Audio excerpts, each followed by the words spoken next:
While researching stocks, I came across this Visual Capitalist article on project generators by Jeff, the founder and creator of Visual Capitalist, published February 12th, 2015, my birthday.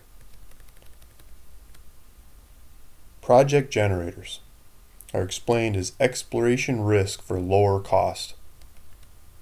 Despite there being over 2,000 listed junior mining companies, there's only the occasional spectacular discovery story. And that's what we're looking for, the one that'll really pay off.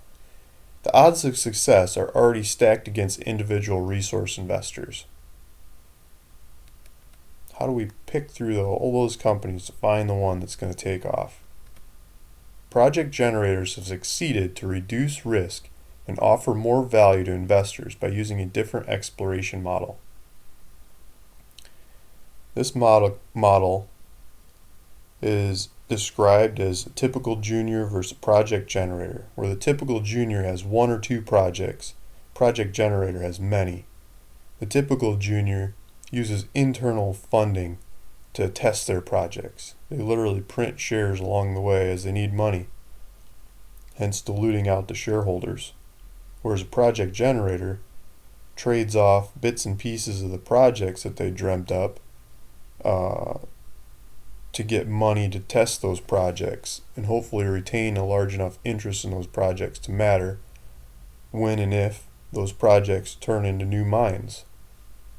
And so under this business model, a typical junior might produce one or two new mining operations, whereas a project generator has a potential to generate lots of new mining operations. In reality, hardly any of those operations work, but very few shine through and pay off. So if you're in lots of them, you got a better chance of getting the one that really pays. Project generators have multiple projects and fund major exploration work through joint ventures with larger companies. This decreases risk by 1. Spreading overhead between multiple projects. 2. Decreasing equity dilution and reliance on financings because major funding is covered by joint venture partners. 3. Geopolitical diversification, which limits political, legal, and taxation risk. And 4. Diversifying exposure to commodities. A niche opportunity. Junior resource companies valued at Canadian $50 million or less have increased globally from 891 to 1,848 since 2000. Over the same period, more than 20 project generators have been founded. So they index the increase in number of companies and are charting prospect generators or project generators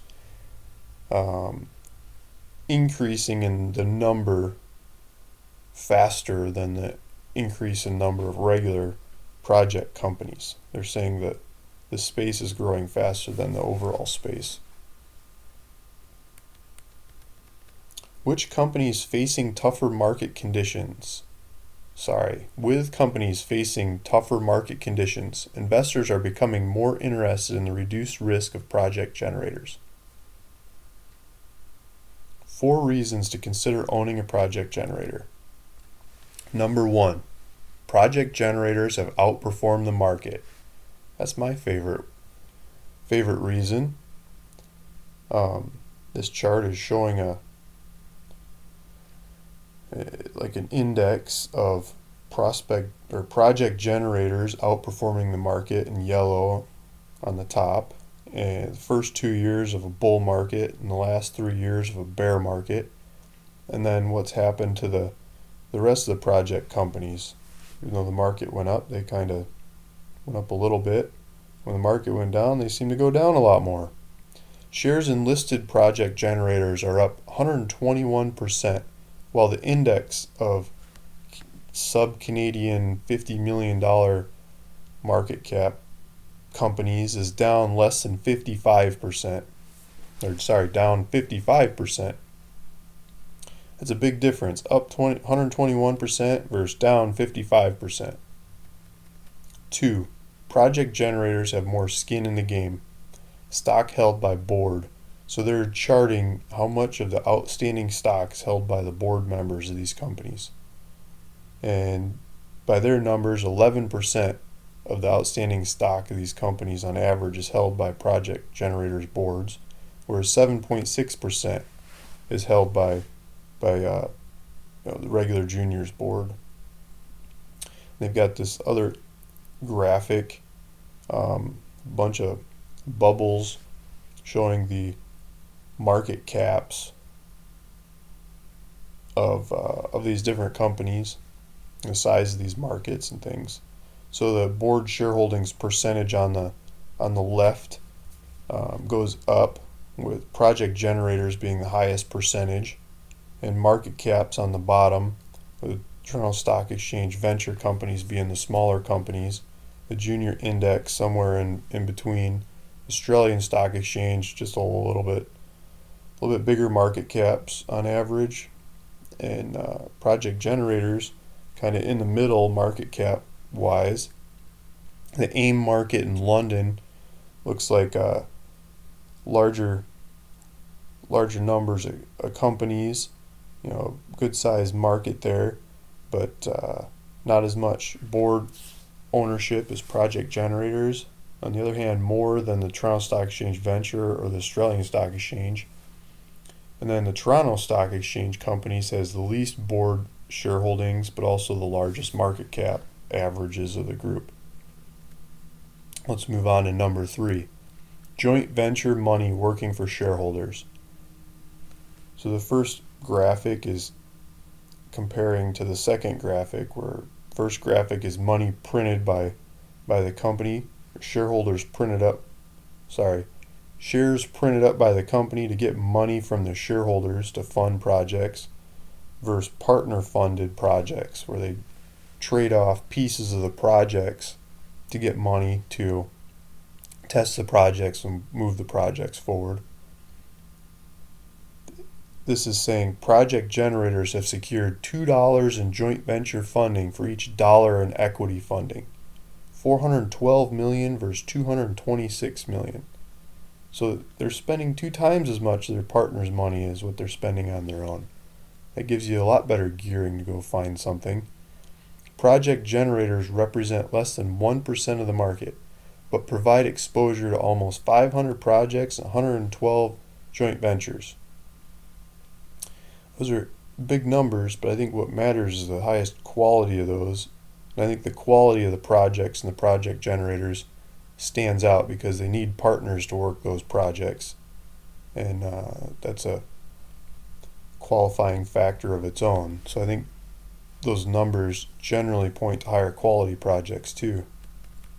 4 is a little more complicated graphic. That's probably why they put it at the bottom of the presentation. But risk and reward versus sole risk explorers.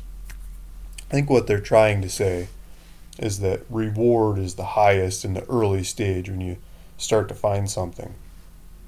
And it's also the highest risk. And so project generators reduce that risk in the early stage a lot more than sole risk explorers. And because of that, you can get a lot higher potential rewards while taking on less risk in the project generators versus the higher risk and higher reward you can get in sole risk explorers. And then a continuum of that risk versus reward theory over the stages of the company, from early stage to mature stages of not the company but the project. Conclusion.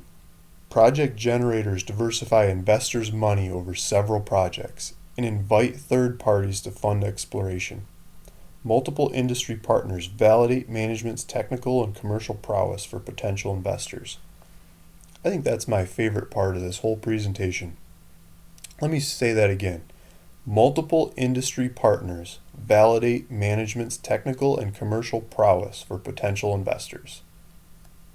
My understanding is that when you have a project and you fall in love with it and you think that thing's the one and only, You blindly spend money on it until it works or you run out of money.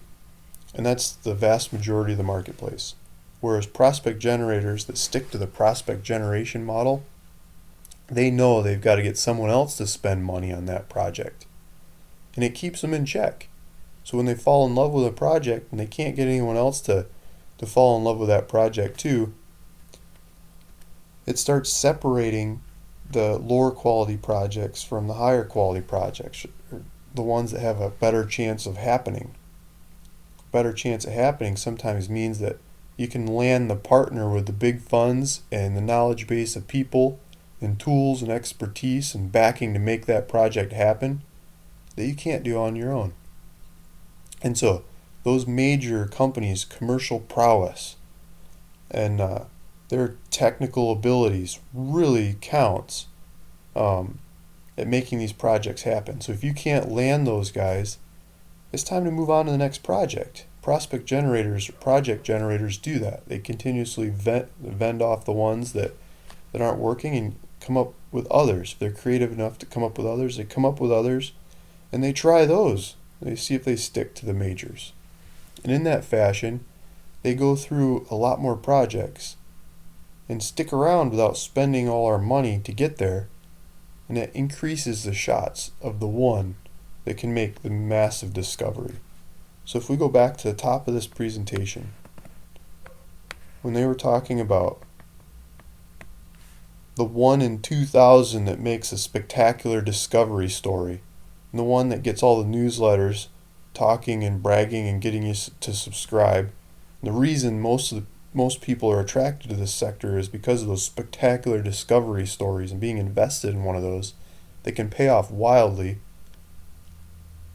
This strategy can help boil down all those companies into a much smaller list of companies or a group to choose from.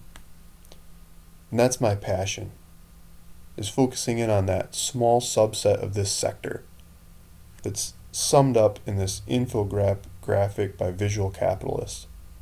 So I hope you're interested in project generators, maybe anywhere near as much as I am, and you'll keep studying project generators. Thanks for listening.